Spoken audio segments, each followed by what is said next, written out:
I'm Audrey Mitchell, 32, and I built my real estate tech company from scratch while my family runs Mitchell Real Estate Group.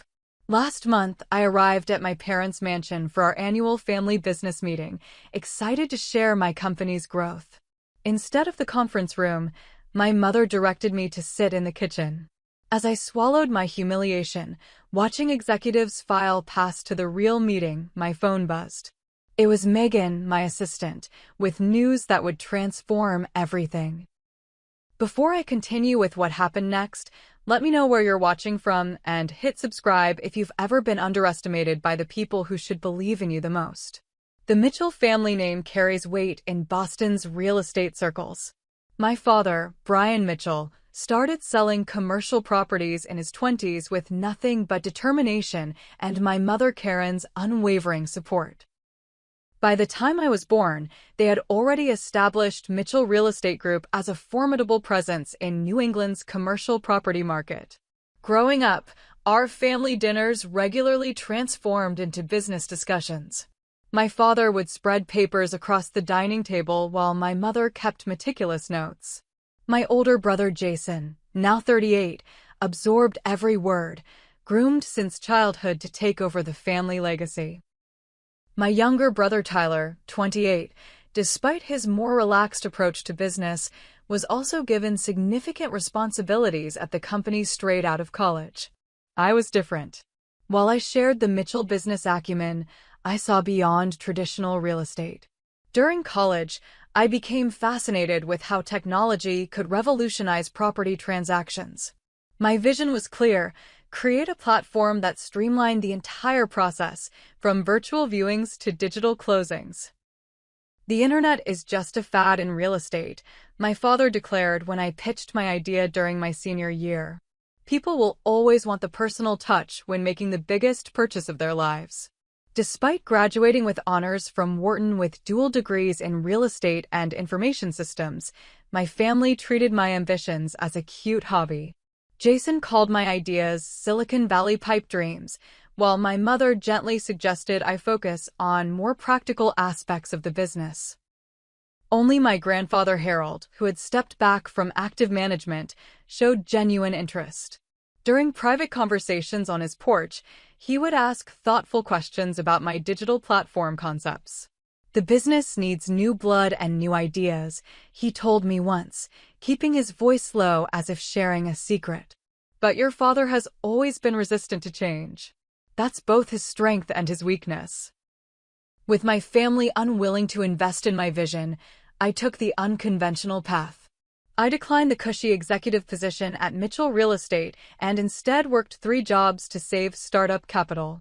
I rented a tiny apartment, converted half of it into an office, and launched Mitchell Tech Real Estate with my savings and a small business loan. The first 2 years were brutal. I worked 18-hour days, survived on ramen noodles, and faced constant rejection from investors who couldn't see past my youth and gender. Meanwhile, at every family gathering, I endured subtle digs about my little website experiment and questions about when I would join the real business. The turning point came when I developed a proprietary algorithm that could predict property value trends with remarkable accuracy. Suddenly, investors were interested. My platform began gaining traction with younger homebuyers who preferred virtual tours and digital transactions. Still, my family remained unimpressed. At last year's family business meeting, I proudly shared that Mitchell Tech had facilitated over $50 million in transactions. "That's nice, dear," my mother said with a patronizing smile. Jason closed a $100 million commercial deal last week. What they didn't acknowledge was that Jason had a 40-person team and the full resources of a decades-old company behind him. I had built my success with a team of 12 dedicated employees, led by my assistant Megan Thompson. Megan joined me when my company was nothing but a laptop and a dream. A finance graduate with a sharp mind and unfailing loyalty, she turned down lucrative offers from established firms to take a chance on my vision. "I'd rather build something meaningful than maintain something conventional," she told me during her interview. She became not just my assistant, but my strategic partner and friend. Despite my company's growing success, Reaching $200 million in transactions by our fourth year, the pattern continued at family gatherings. My ideas were interrupted, my achievements downplayed, and my business referred to as my tech project rather than the legitimate enterprise it had become. Last Christmas, my grandfather pulled me aside. "They're afraid," he whispered, his eyes twinkling with something between mischief and pride. "Afraid of what?" I asked. "That you might outdo them all," he replied. "Innovation always terrifies the established." With those words echoing in my mind, I arrived at this year's family business meeting determined to be taken seriously. My company had just secured a significant round of funding, we'd expanded to 3 new markets, and our transaction volume had doubled in 6 months. Yet somehow, I found myself directed to the kitchen instead of the conference room. The morning of the annual Mitchell Real Estate Group meeting dawned bright and clear. I dressed carefully in a tailored navy suit, selected statement jewelry that projected confidence, and rehearsed my presentation one final time before driving to my parents' expansive colonial in Brookline. The property always impressed visitors: 5 acres of manicured grounds, a circular driveway leading to a columned entrance, and 6,000 square feet of old money elegance. Growing up there had been a privilege I acknowledged, even as I chose to forge my own path. I parked my Tesla beside a row of luxury vehicles: my father's Bentley, Jason's Range Rover, and several Mercedes and BMWs belonging to board members. Taking a deep breath, I gathered my portfolio and laptop bag, then walked up the familiar granite steps. My mother answered the door, her blonde hair perfectly styled, her expression revealing a flash of surprise before settling into a practiced smile. "Audrey, darling. We weren't sure you'd make it," she said, air-kissing both my cheeks. "Everyone's gathering in the conference room, but why don't you wait in the kitchen? Martina made those cinnamon rolls you like." I blinked, momentarily confused. "Wait in the kitchen? Mom, I'm here for the business meeting." She adjusted her pearl necklace, not quite meeting my eyes. "Of course, dear. It's just that the agenda is quite full with the Patterson development and Jason's downtown project. We'll call you in if there's time for other updates." The dismissal was so casual, so matter-of-fact, that for a moment I couldn't respond. Through the open door of my father's study-turned-conference room, I could see the long mahogany table with 16 chairs. Board members were already settling in, accepting coffee from staff, exchanging pleasantries. "I have an update on Mitchell Tech's expansion and our new predictive market analysis tool," I said, fighting to keep my voice steady. "I think the board would be interested in how it could benefit the family business." My mother patted my arm. "That sounds fascinating, sweetheart. Perhaps you can email everyone a summary later?" Thomas just arrived. I should greet him. She moved swiftly toward the silver-haired chairman of the board, leaving me standing in the foyer. I stood frozen, portfolio clutched to my chest, as board members and executives filed past. Some nodded politely, others seemed not to notice me at all. My brother Jason strode by with 2 senior VPs, deep in conversation about capital allocations. "Jason," I called, stepping forward. He glanced over, continuing to walk. "Hey sis, grab me a coffee if you're headed to the kitchen, would you? Black, 2 sugars." Before I could respond, they disappeared into the conference room. I remained in the foyer, torn between making a scene and swallowing my pride. A confrontation would only reinforce their perception of me as emotional and unprofessional. Yet accepting this treatment felt like betraying everything I'd worked for. Martina, our family's housekeeper of 20 years, appeared beside me. Her sympathetic expression told me she understood exactly what was happening. "I set up the breakfast in the kitchen, Miss Audrey," she said quietly.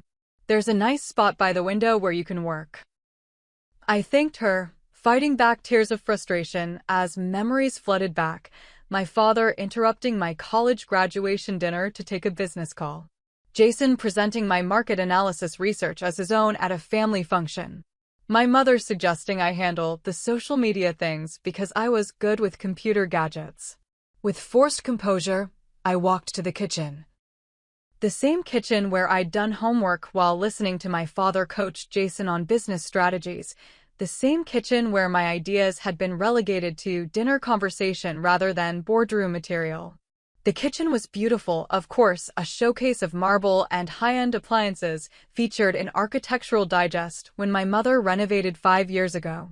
But today, it represented my continued exclusion from the business discussions that shaped my family's legacy. I set up my laptop at the island, spreading my portfolio beside it. If they wouldn't invite me to the table, I would use this time productively.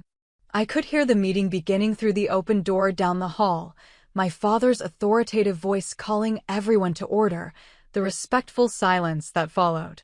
Sophia, another housekeeper who had known me since childhood, quietly placed a cup of coffee beside my laptop. "They don't see how smart you are," she whispered in Spanish, a language she had helped me practice growing up. "But someday they will have to." I smiled gratefully at her as I opened my email to review quarterly reports. Through the open door, I could hear snippets of the meeting, discussions about market trends I had predicted 6 months ago, development opportunities one had researched thoroughly, and technology integrations I had repeatedly suggested. I was typing notes for my own team meeting later that day when my phone began to vibrate. Megan's name flashed on the screen. "Audrey, I know you're at the family meeting, but this couldn't wait." Megan's voice came through, uncharacteristically excited.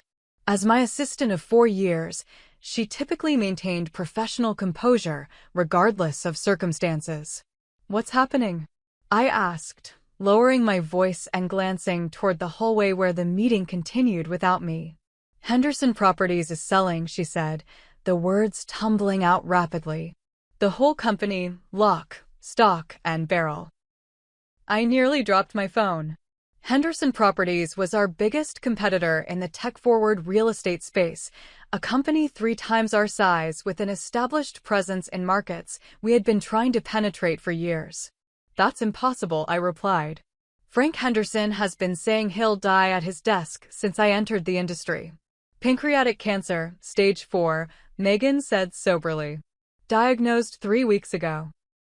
He's kept it quiet, but he wants to sell quickly and ensure the company's future while he can still oversee the transition." I walked to the kitchen window, processing this information. "How did you find out before it hit the market? Remember Alicia from graduate school? She's Henderson's HR director now. Called me directly because she knows we might be interested." "But Audrey," her voice became urgent, "this is time-sensitive. Henderson is giving interested parties just 48 hours to prepare offers before announcing publicly. He wants to avoid a protracted negotiation process." My mind raced through implications and possibilities. Henderson Properties had pioneered virtual reality home tours and had an impressive portfolio of exclusive listings. Their client list included celebrities and tech executives who valued their privacy and Henderson's innovative approach. Most importantly, they had successfully expanded into West Coast markets that had been resistant to our entry. "Send me their financial summary," I said, returning to my laptop. "Already in your inbox," Megan replied efficiently. "I've also contacted our legal team to prepare for due diligence if you want to pursue this." I opened the documents, scanning quickly through revenue figures, asset valuations, and market share statistics. Despite my location in my parents' kitchen rather than a proper office, my focus narrowed to the opportunity before me. The numbers were compelling. Henderson's technology infrastructure complemented ours, their market presence filled our gaps, and their client base represented exactly the demographic we had been targeting. Most significantly, acquiring Henderson would instantly make Mitchell Tech larger than my family's traditional real estate business. A fact that registered with both professional satisfaction and complex emotional weight. "What's the asking price?" I asked, though I could see it in the documents. $80 million, Megan confirmed. But Alicia hinted Frank might accept 70 if the buyer commits to retaining key staff and maintaining the company's innovative approach. I did rapid mental calculations. My company had recently closed a funding round of $30 million. We had cash reserves of $15 million. We would need additional financing, but with Henderson's assets and revenue stream, securing it was feasible. Megan, I need you to move quickly, I said, decision crystallizing. Contact Lewis and Chin at Venture Partners to discuss financing options. Have our legal team begin drafting preliminary acquisition documents. Schedule a leadership team meeting for 5 p.m. today. What about your family? Megan asked cautiously. Would Mitchell Real Estate Group want to partner on this? It would reduce your financing needs. The question gave me pause. From the conference room down the hall, I could hear my father's voice explaining why traditional real estate would always outperform gimmicky tech platforms. The same platforms that had revolutionized the industry and that Henderson had leveraged brilliantly. Let's develop our strategy first, I decided. I'll discuss it with them today, but I want our approach clear before involving them. Got it, Megan replied. I'll have everything ready by 5. And Audrey? This could be transformative for us. After hanging up, I stared at Henderson's financials on my screen. This acquisition would not just grow my company, it would legitimize everything I had been working toward. It would prove that my vision of technology-forward real estate wasn't just viable, but represented the future of the industry. I closed the financial documents and opened a blank document to outline acquisition strategy points. My hands trembled slightly, not from fear, but from the magnitude of the opportunity and the decision before me. From the conference room, I heard laughter following one of Jason's comments. The sound crystallized my resolve. It was time to enter the meeting, not as the daughter relegated to the kitchen, but as the CEO pursuing an industry-changing acquisition. I gathered my materials, straightened my jacket, and walked purposefully toward the conference room. Whether they were ready or not, the Mitchell family business discussion was about to change dramatically. I paused at the conference room doorway, taking in the scene. 14 people sat around the mahogany table my grandfather had purchased when the company first became profitable. My father occupied the head chair, with Jason to his right and Tyler to his left. Board members and executives filled the remaining seats, with notebooks and tablets open before them. My father was mid-sentence when he noticed me. Audrey, he said, his tone suggesting both surprise and mild irritation. Did you need something? All heads turned toward me. I recognized practiced expressions of polite interest that didn't reach their eyes. These were people who had watched me grow up, who had patted my head at company picnics, and who now viewed me as an interruption rather than a colleague. I'd like to join the meeting, I said simply, maintaining eye contact with my father. An uncomfortable silence followed. My mother, seated near the far end of the table, gave a tight smile. Darling, we're in the middle of discussing the Patterson development. Perhaps you could, I understand, I interrupted, something I rarely did with my mother. But I have relevant information to contribute. As a Mitchell and as the CEO of a successful real estate technology company. My father cleared his throat. We're following a specific agenda, Audrey. If you'd submitted your items beforehand, I cut in, pulling up the email on my phone. 3 weeks ago. I received no response. Another awkward silence descended. Thomas Wellington, the board chairman and my father's longtime friend, attempted diplomacy. Perhaps we could take a 5-minute break? Allow Audrey to settle in. My father looked like he wanted to object, but nodded stiffly. As board members stepped out for coffee refills, my father approached me.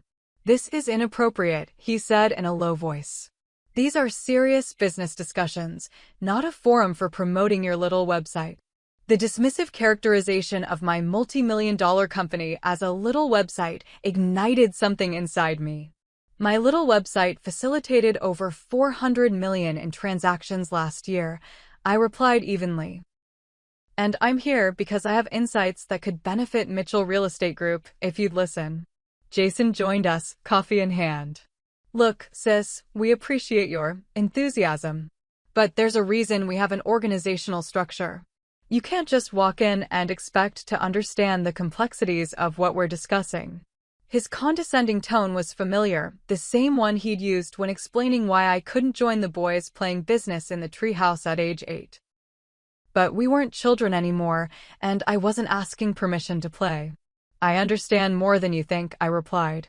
For instance, I understand that the Patterson development is struggling because your virtual tours are subpar and your online presence is practically non-existent. Jason's expression hardened. That's not your conversion rate from virtual to in-person viewings is below industry standard, I continued. I know because 3 of your potential buyers came to us after being underwhelmed by your digital presentation. Board members were filtering back in, some catching snippets of our conversation. My mother approached, placing a gentle hand on my arm. Audrey, dear, you know we value your perspective, she said softly. But perhaps this isn't the time. You have your own path now. Shouldn't you be focusing on starting a family instead of worrying about our business matters? The suggestion that I should prioritize marriage and children over professional achievement, something never directed at my brothers, was the match to the gasoline. My path, I said, loud enough for everyone to hear, includes running a company that's revolutionizing how real estate transactions occur. And today, that path might include acquiring Henderson Properties. The room fell silent. My father, who had been reviewing papers at the table, looked up sharply. What did you say? I took a deep breath. Henderson Properties is for sale. Frank Henderson has pancreatic cancer and is selling quickly and quietly. I just received word and am preparing an offer. For the first time that day, I had everyone's complete attention. Jason's expression shifted from condescension to shock. My father's brow furrowed in disbelief. That's impossible, my father said. Frank would have called me directly. We've been competitors for 30 years. Traditional competitors, I clarified. My company represents the direction he's taken in recent years. His team reached out to us first. Thomas Wellington leaned forward. Audrey, if this information is accurate, it's significant. Henderson Properties is a major player. I'm aware, I replied. That's why I thought the family might want to discuss a collaborative approach. Mitchell Real Estate Group could partner with Mitchell Tech on the acquisition. We'd gain their technological infrastructure and West Coast presence. You'd expand your traditional portfolio. I pulled up the financial summary Megan had sent and projected it onto the conference room screen. These are preliminary numbers. The asking price is $80 million, though there's flexibility for the right buyer. As board members murmured among themselves, examining the projected figures, I felt a momentary surge of hope. Perhaps this was the bridge that would finally connect my world with my family's. My father studied the screen, then turned to me with an expression I knew too well, the one that preceded dismissal of ideas he considered impractical. This would be reckless, he declared. Henderson has overextended into unproven markets and invested too heavily in virtual gimmicks. This is exactly the kind of impulsive move that tech companies make before they crash. Impulsive? I echoed. I've been analyzing Henderson's business model for years. Their virtual gimmicks increased property values by an average of 12% and reduced time on market by 40%. Jason shook his head. Even if those numbers are accurate, the risk is unjustifiable. We'd be foolish to dilute our resources on this. One by one, board members began nodding in agreement with my father and brother. The familiar pattern was reasserting itself. My insights dismissed, my research ignored, my business acumen questioned. My father turned to Thomas. Let's return to the agenda. The Patterson development timeline needs adjustment. Just like that, the door closed. Not just on the Henderson opportunity, but on any pretense that my opinion held value in this room. So that's it? I said, unable to keep the edge from my voice. You won't even consider the largest acquisition opportunity this family has ever encountered? My father sighed heavily. Audrey, either join the family business properly, learn from the ground up as your brothers did, or accept that these decisions aren't yours to make. You can't have it both ways. The ultimatum hung in the air. Join properly, meaning surrender my company, my vision, my independence, or remain excluded. I gathered my materials with deliberate calm. Thank you for clarifying where we stand. I won't interrupt your meeting further. As I turned to leave, Tyler spoke for the first time. Audrey, wait, but I was already walking out, my mind shifting from disappointment to determination. If my family wouldn't see the value in collaboration, I would pursue Henderson Properties independently. And when I succeeded, they would no longer have the luxury of dismissing me from the table. The drive from my parents' Brookline mansion to my downtown office took 23 minutes, just enough time for my anger to crystallize into resolve. I parked in my reserved spot, straightened my suit jacket, and took a deep breath before entering the converted warehouse that housed Mitchell Tech Real Estate. Unlike my family's traditional oak-paneled offices, our space featured exposed brick, abundant natural light, and an open floor plan designed to encourage collaboration. Engineers, marketers, and real estate specialists worked at clustered workstations, the buzz of productive energy filling the air. Megan met me at the entrance, tablet in hand. Conference room is ready. The team will gather at 5 as requested, but I've asked Lauren from legal and Derek from finance to join us now for preliminary discussions. I nodded appreciatively. This was why Megan had risen from assistant to chief of staff. She anticipated needs before I articulated them. Any update from Henderson's team? I asked as we walked through the office. Just confirmation that they're accepting expressions of interest until Wednesday at 9 a.m. After that, they'll select candidates for due diligence. In our glass-walled conference room, Lauren Barnes, our legal director, and Derek Chin, our CFO, were already reviewing documents. Both had been with me since the early days, taking equity in lieu of competitive salaries when cash was tight. Their commitment had been repaid as the company grew, but their loyalty went beyond financial incentives. I take it the family meeting didn't go well, Lauren observed as I set down my portfolio with more force than necessary. Let's focus on Henderson, I replied, not wanting to dwell on family dynamics. What are we looking at financially, Derek? Derek adjusted his glasses, bringing up spreadsheets on the wall screen. Based on the preliminary information, Henderson's asking price is approximately 4 times their annual EBITDA, reasonable for their market position and growth rate. The challenge, he continued, is that even with our recent funding round, we'd need to secure an additional $35 to $40 million in financing. We're looking at either significant dilution through equity or taking on substantial debt. Lauren tapped her pen against her legal pad.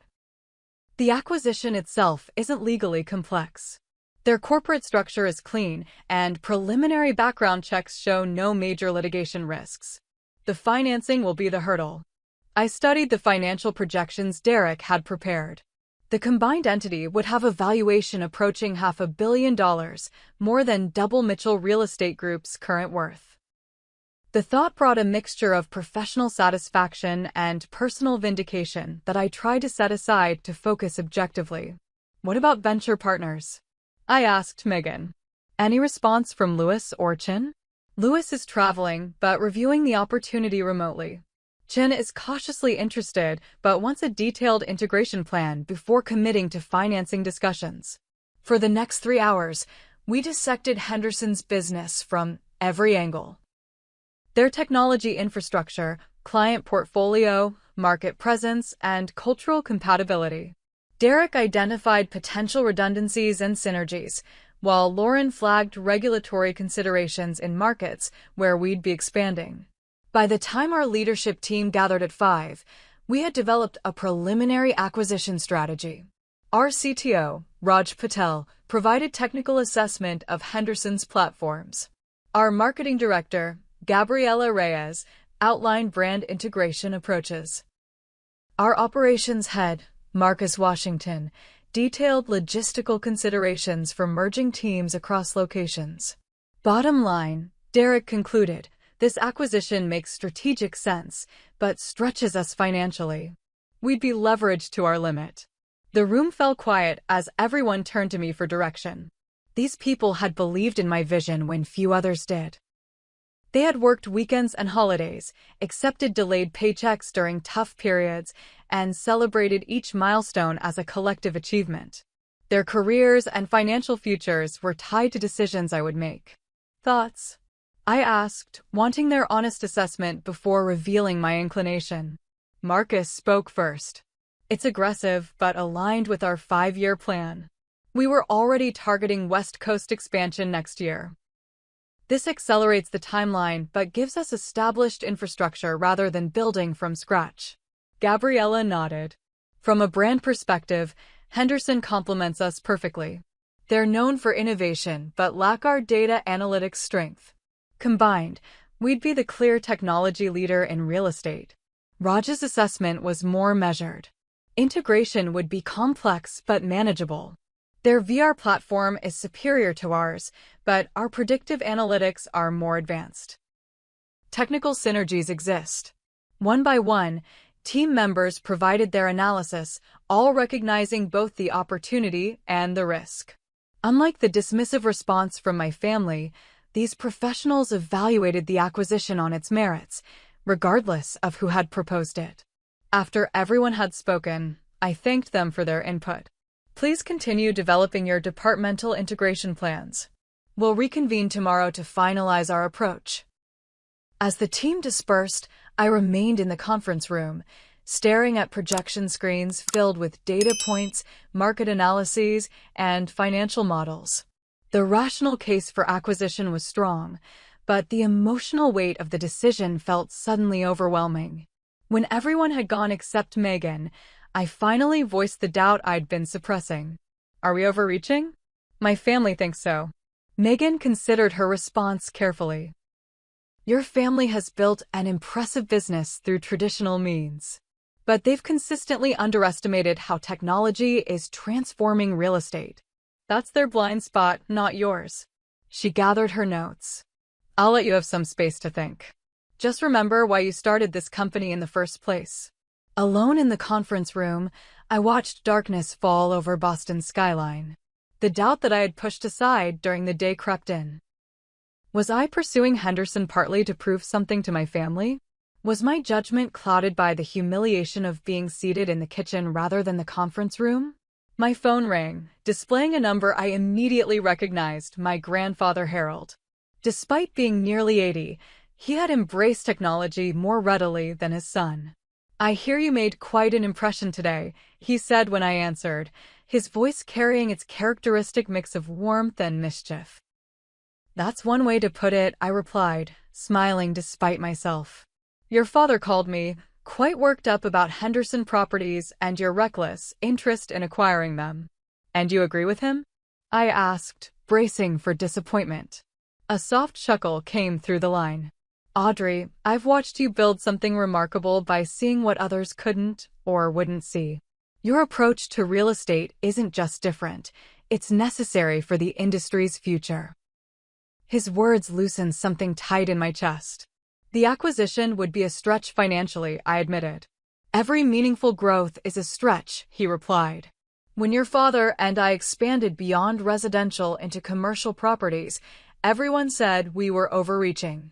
Now it's the company's backbone. We talked for nearly an hour, not just about Henderson, but about vision, courage, and the future of real estate. By the time we hung up, my resolve had solidified. I texted Megan. Schedule investor meeting for tomorrow. 10 a.m. We're moving forward. Her reply came immediately, already on it. Materials being prepared. I spent the next several hours refining our acquisition presentation, focusing on the concrete benefits for investors rather than emotional appeals. When I finally left the office at midnight, my mind was clear. Whether my family approved or not, I would pursue this opportunity based on its merits and my conviction in our company's direction. Tomorrow would bring either the most significant milestone in Mitchell Tech's journey or a sobering lesson in overreach. Either way, I would face it on my terms, not from a seat in the kitchen, but from the head of my own table. The following morning, I arrived at the office at 6, giving myself time to review presentation materials and center my thoughts before the investor meeting. Our boardroom had been prepared meticulously. Financial projections displayed on screens, acquisition folders at each seat, coffee and refreshments arranged on the sideboard. At 9:30, Megan entered with updates. Chin from Venture Partners confirmed he's attending with their acquisition specialist. Lewis sent his senior partner, Diane Blackwell, in his place. For other potential investors have also confirmed. I nodded, making final adjustments to my presentation. And Henderson's representatives? No direct contact, but Alicia confirmed they've received notice of our interest. Their team is reviewing all serious inquiries today. At precisely 10 a.m., our potential investors began arriving. David Chin, whose firm had led our last funding round, greeted me warmly. Diane Blackwell from Lewis Partners was more reserved, her analytical gaze taking in our office environment as an indicator of company culture. Representatives from Horizon Capital, Blue Ridge Investments, and 2 private equity firms completed the group, all established financial players with the capacity to support an acquisition of Henderson's magnitude. As everyone settled, I remained standing, deliberately choosing not to start with slides or financials. Instead, I placed a single house key on the table. Real estate isn't actually about properties, I began. It's about transitions. People moving from one phase of life to another, businesses expanding or relocating, families finding their first home or downsizing after children leave. For generations, these transitions have been facilitated through fundamentally the same process. I picked up the key. But today's clients experience the world differently. They research online before ever contacting an agent. They expect virtual tours before physical visits. They want digital closings rather than mountains of paperwork. Moving to the presentation screen, I displayed side-by-side metrics. Henderson Properties recognized this shift early. Like Mitchell Tech, they built their business model around the client's digital journey. Their West Coast presence complements our East Coast strength. Their luxury market expertise enhances our middle market dominance. For the next 40 minutes, I detailed the strategic rationale, market opportunities, technological synergies, and financial projections of the acquisition. I addressed potential integration challenges honestly, presenting mitigation strategies rather than downplaying risks. When I concluded the formal presentation, the room remained quiet for several moments. David Chin broke the silence. Impressive analysis, Audrey. But the financing gap is significant. How do you propose structuring this without crippling dilution or unsustainable debt? This was the critical question, one I had anticipated and prepared for extensively with Derek. I outlined a hybrid approach, preferred equity investment with favorable conversion terms, contingent earn-out provisions to Henderson's key executives, and performance-based financing tranches that would release capital as integration milestones were achieved. Diane Blackwell, known for her direct questioning, leaned forward. You're proposing to acquire a company 3 times your size. What makes you confident you can manage the integration successfully? 3 times our size in employee count and current revenue, I acknowledged. But our technological infrastructure is more scalable, our per-employee productivity is higher, and our growth rate has consistently outpaced theirs for 3 years. I displayed our integration timeline. We're not attempting to absorb them overnight. This is a measured 18-month process with clearly defined phases and success metrics. The questions continued for over an hour. Challenging, specific, occasionally skeptical, but always focused on business fundamentals rather than personality or perception. Unlike my family's dismissal, these financial professionals were evaluating the acquisition on its merits. As the session concluded, David Chin remained behind while others departed for internal discussions. This isn't a guaranteed yes, he cautioned. But it's a compelling case. We'll have an answer for you by end of day.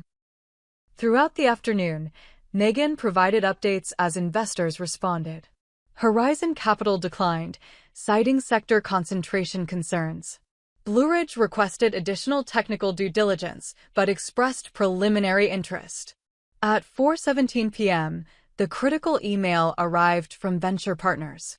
David Chin and his team were prepared to lead the financing round, contingent on participation from at least one other institutional investor to distribute risk.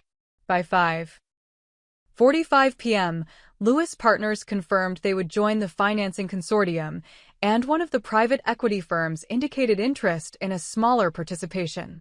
"We have the financing," I told my leadership team, who had gathered anxiously in the conference room. "Now we need to secure Henderson before they commit elsewhere." The next 24 hours passed in a blur of activity. Our legal team drafted formal acquisition documents. Finance structured the deal terms. Technical teams prepared integration roadmaps. By Wednesday morning, we had assembled a comprehensive offer for Henderson Properties. Frank Henderson had established a reputation for traditional business practices despite his company's innovative approach to real estate. Rather than submitting our offer electronically, I decided to present it in person at Henderson's San Francisco headquarters. "You should be here for this," I told Megan as we boarded the flight. "You've been essential to making it happen." After landing, we went directly to Henderson's offices.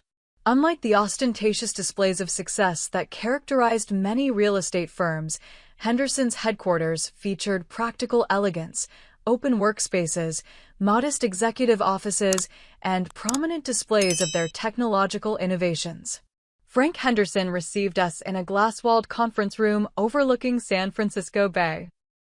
Despite his recent diagnosis, he maintained the commanding presence that had made him a legend in real estate circles.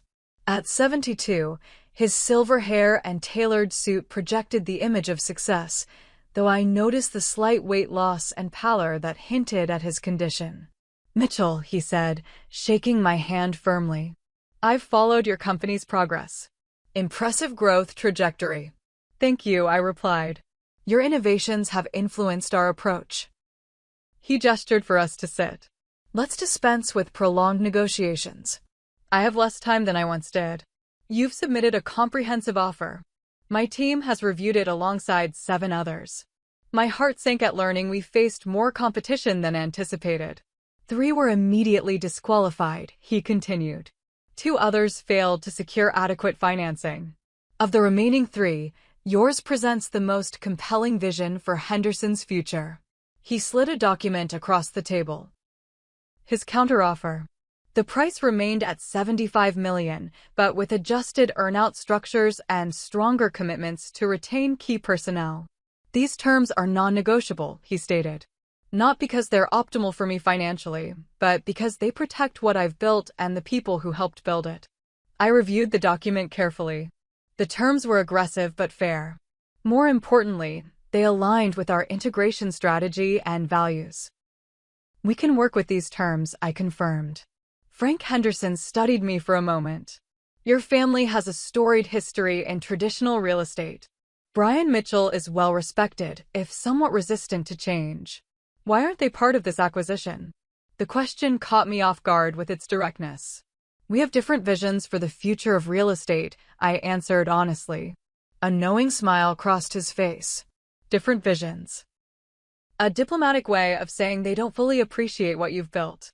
Before I could respond, he continued. "I chose your offer not just for the financials, but because you understand where this industry is heading. The Mitchell name will now be associated with both the past and future of real estate." That's a remarkable legacy. 2 hours later, we signed preliminary agreements. By the time Megan and I boarded our return flight to Boston, news of the acquisition had begun circulating in industry circles. My phone filled with congratulatory messages from team members, investors, and business associates. Notably absent were messages from my family. The following morning, the Wall Street Journal published an article about the acquisition, describing it as a significant shift in real estate technology consolidation, and noting that Mitchell's upstart firm has outmaneuvered established players, including her family's traditional real estate business. As media coverage expanded throughout the day, my team celebrated the milestone that would transform our company's trajectory. Amidst the excitement, I maintained focus on the immense work ahead: integration planning, client communication strategies, and organizational restructuring. It wasn't until evening that my phone displayed an unexpected caller, my father. After a moment's hesitation, I answered. His voice carried an unfamiliar tone, something between respect and reconciliation. "Congratulations on the Henderson acquisition," he said formally. "It's impressive." "Thank you," I replied, unsure what else to add. After an awkward pause, he continued, "Perhaps we should discuss how this might create synergies between our companies." The irony wasn't lost on me. The same opportunity he had dismissed days earlier now warranted discussion after public validation. But rather than pointing this out, I simply said, I'd be open to that conversation.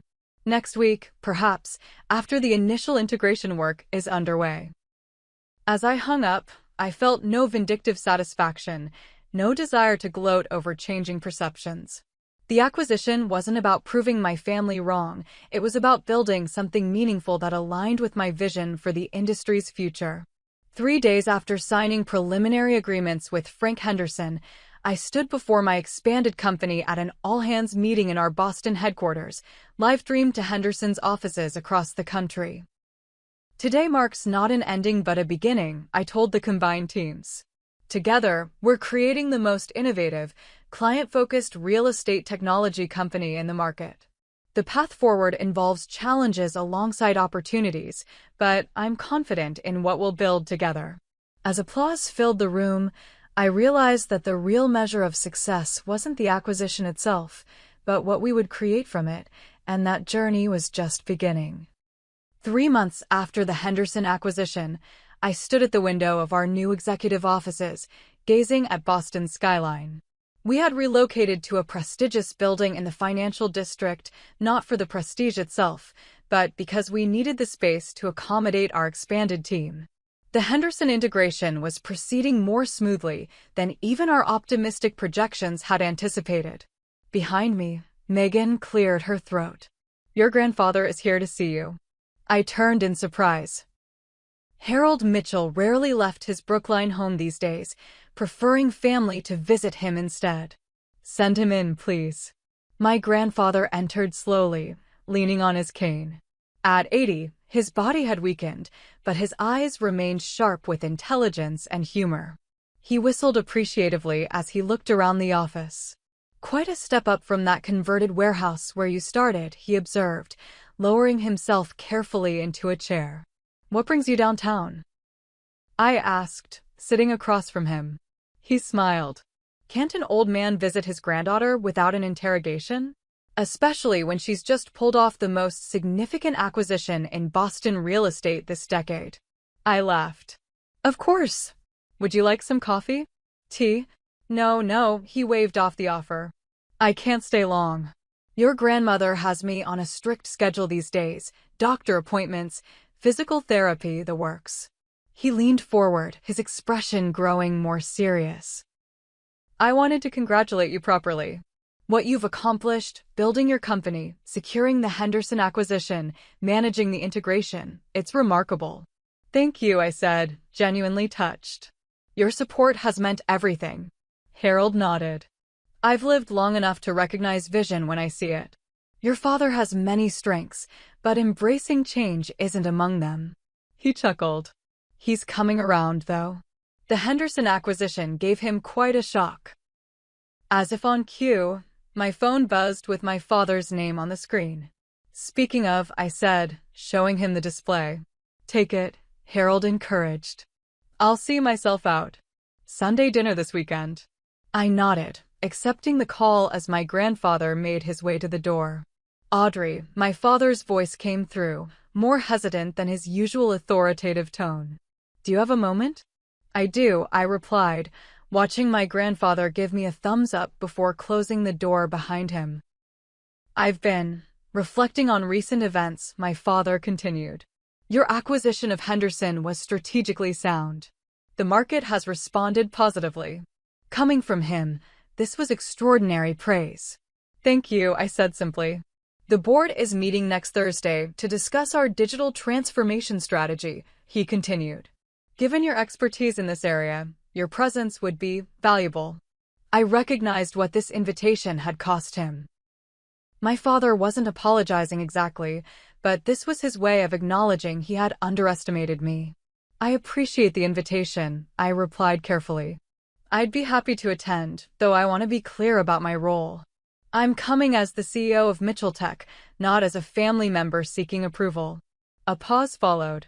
Understood, he finally said. The meeting begins at 10. I'll have Diane send you the agenda. After we hung up, I sat at my desk, processing the significance of this conversation. It wasn't the full acknowledgement I might have once craved, but it represented a shift in our professional relationship, one based on earned respect rather than familial obligation. The following Thursday, I arrived at Mitchell Real Estate Group's headquarters 15 minutes before the board meeting. The receptionist, who had known me since childhood, did a double-take at my name. Ms. Mitchell. It's been ages. You're here for the board meeting, I confirmed. I'm on the agenda. Her surprise was evident as she checked her schedule. Of course. Let me show you to the conference room. As we walked through familiar hallways, I noticed subtle changes in the office environment, more technology integration, digital displays of property portfolios, even a virtual reality station for property tours. Small steps, but meaningful ones. The conference room fell quiet as I entered. The same mahogany table, the same executive chairs, many of the same board members, but the dynamic had undeniably shifted. My father rose from his seat at the head of the table. Audrey, thank you for joining us. Please, he gestured to an empty chair, not at the far end where visitors typically sat, but to his left, opposite Jason.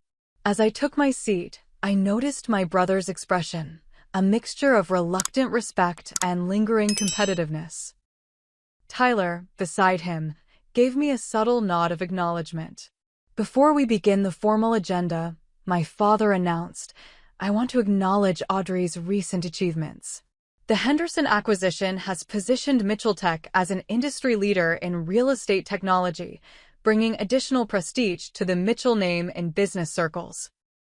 The acknowledgement was professional rather than warm, focused on business impact rather than personal pride, but it represented significant progress nonetheless. Throughout the meeting, I contributed perspectives on digital transformation, client expectations, and technology integration, the very insights that had been dismissed at previous family gatherings. This time, board members took notes, asked substantive questions, and engaged with my recommendations. When discussion turned to the Patterson development, the same project that had dominated the agenda during my kitchen banishment, I offered concrete suggestions for improving its digital marketing approach. Rather than automatic dismissal, these ideas were noted for implementation. After the meeting concluded, my mother approached. You were very impressive today, she said, with what seemed like genuine surprise. The board was quite taken with your presentation. Thank you, I replied. These are strategies I've been developing for years. She had the grace to look slightly embarrassed. Yes, well, sometimes it takes time to recognize value. Will you join us for lunch? Your father has reserved the private room at Morton's. I considered the invitation. Part of me wanted to decline, to maintain professional boundaries rather than slip back into family dynamics. But another part recognized the opportunity to establish a new type of relationship. I can stay for an hour, I agreed. I have an integration meeting at 2. The lunch was not without awkward moments. Old patterns emerged occasionally, Jason interrupting, my father making unilateral pronouncements, my mother attempting to smooth over disagreements. But there were also new dynamics, my father asking my opinion on industry trends, board members referencing my insights from the meeting, even Jason grudgingly inquiring about Henderson's West Coast operations. As we finished dessert, my father cleared his throat. We've been discussing potential collaboration opportunities between Mitchell Real Estate and Mitchell Tech.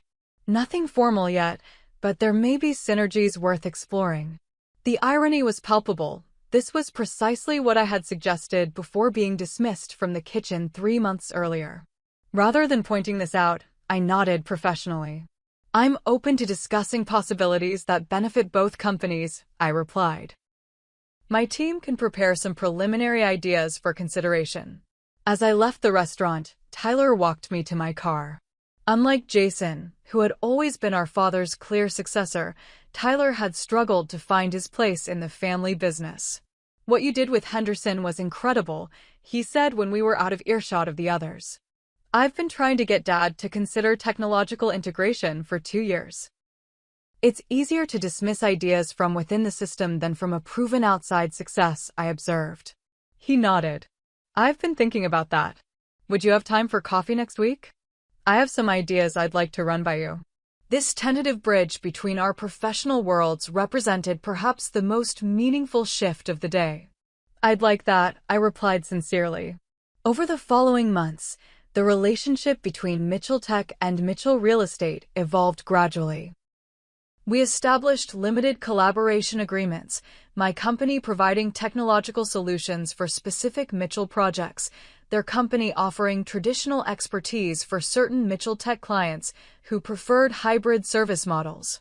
The family dynamic shifted as well. Sunday dinners included business discussions where my input was sought rather than tolerated. My father occasionally called for advice on technology-related decisions. My mother stopped asking when I planned to settle down and instead inquired about my company's expansion plans. These changes weren't accompanied by dramatic apologies or tearful reconciliations. They emerged through consistent demonstration of competence, gradual earning of respect, and mutual recognition of complementary strengths. 6 months after the Henderson acquisition, I hosted my first board meeting as CEO of the integrated company. Seated at the head of the conference table, not a kitchen island, I looked at the faces of executives from both Mitchell Tech and Henderson, now unified under shared vision and purpose. As the meeting commenced, I thought about the journey that had brought me here. From the kitchen of my parents' home to the boardroom of a company I had built. From seeking family validation to finding self-affirmation through meaningful work and principled leadership. The acquisition of Henderson Properties had transformed my company's market position, but the more significant transformation had been personal, the confidence that came from making difficult decisions, the clarity that emerged from staying true to my vision, and the freedom that resulted from building my own table rather than fighting for a seat at someone else's. As we reviewed quarterly results showing successful integration and accelerating growth, I recognized that the most valuable acquisition hadn't been Henderson Properties, but the understanding that external validation, even from family, was less important than internal conviction and purposeful action. When the board meeting concluded, I returned to my office where a simple frame hung on the wall. Inside was the key I had used in my investor presentation. The symbol of transitions that had become something more, a reminder that the most meaningful doors we open are often the ones we create ourselves. Have you ever been underestimated by the people who should have believed in you most? Did you find a way to prove your worth, or did you learn to validate yourself without their approval? Share your story in the comments below, and don't forget to like and subscribe if this resonated with you. Remember, sometimes the people who don't give you a seat at the table are inadvertently motivating you to build something even better on your own terms. Thank you for joining me today.